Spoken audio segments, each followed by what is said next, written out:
জয় ভোলে। ভক্তি রীতানে আপনাদের সবাইকে স্বাগত জানাচ্ছি।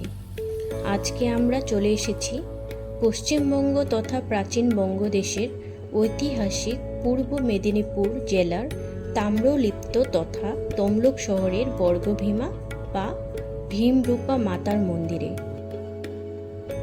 এই মন্দিরটি কলকাতা থেকে প্রায় 85 কিলোমিটার দূরে অবস্থিত এবং হাওড়া থেকে তমলুক স্টেশনের দূরত্ব প্রায় 67 কিলোমিটার। রূপনারায়ণ নদী এই মন্দিরের পাশেই অবস্থিত। তমলুক স্টেশন থেকে বর্গভীমা মায়ের মন্দিরটি প্রায় 2 কিলোমিটার দূরে অবস্থিত। মন্দিরটি তমলুক শহরের ঠিক মাঝখানে।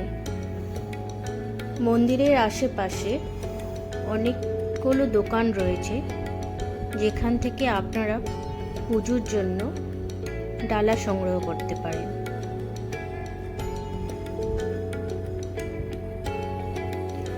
আপনারা মায়ের পুজোর জন্য ডালা সংগ্রহ করে সিঁড়িপথে একটু এগিয়ে গেলেই আপনারা দেখতে পাবেন পাশেই রয়েছে পুষ্পাঞ্জলি দেওয়ার জায়গা, আর তার থেকে কিছুটা এগিয়ে গেলেই সেখানে পুজো দেওয়ার লাইন। সেই লাইন করে আপনারা আপনাদের মধ্যে পুজো করে নিতে পারেন। মন্দিরের গর্ভগৃহে কালো পাথরে তৈরি মায়ের মূর্তি বিরাজ করছে দেবী উগ্রতারা রূপে। মায়ের বাম পায়ের গোড়ালি এ স্থানে পতিত হয়েছিল। এখানে দেবী কপালিনী রূপে পূজিত হয়, আর এখানকার ভৈরব হলেন সর্বানন্দ। পীঠ নির্ণায়ক তত্ত্ব অনুযায়ী এটি 51 শক্তিপীঠের প্রথম পীঠ। স্থানীয় লোকেরা এই মন্দিরে দুর্গাপূজা, বাংলা নববর্ষ এবং কালী পূজা উপলক্ষে বিশাল উৎসব উদযাপন করে থাকেন। এই মন্দিরে প্রসাদ দেবীর জন্য প্রতিদিন প্রস্তুত হয় এবং বেশিরভাগ শক্তিপীঠের মতো দেবীর প্রসাদ এখানে নিরামিষ হয় না। দেবীর প্রসাদ হিসেবে এখানে শোল মাছ রান্না বাধ্যতামূলক।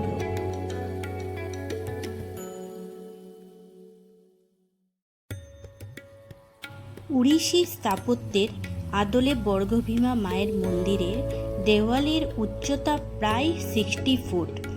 মন্দিরের দেওয়ালে টেরাকোটার অজস্র কাজ। মন্দিরের পাশে মায়ের একটি কুণ্ড রয়েছে। দূর দূর থেকে লোক রোজ আগত হয় মায়ের দর্শন ও পুজোর জন্য। মন্দিরে ভোগ প্রসাদের সুব্যবস্থাও রয়েছে।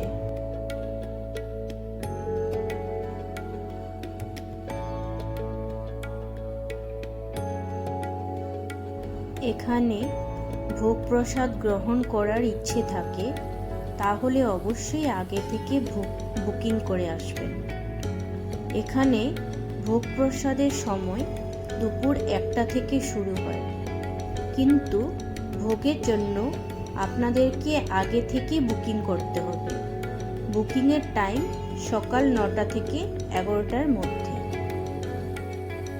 আপনাদের যদি আমাদের বর্গভীমা মায়ের শক্তিপীঠ ভ্রমণের ভিডিওটি ভালো লেগে থাকে তাহলে অবশ্যই লাইক করবেন, সাবস্ক্রাইব করবেন এবং শেয়ার করবেন। আমাদের পাশে থেকে আমাদের মোটিভেট করবেন। ধন্যবাদ।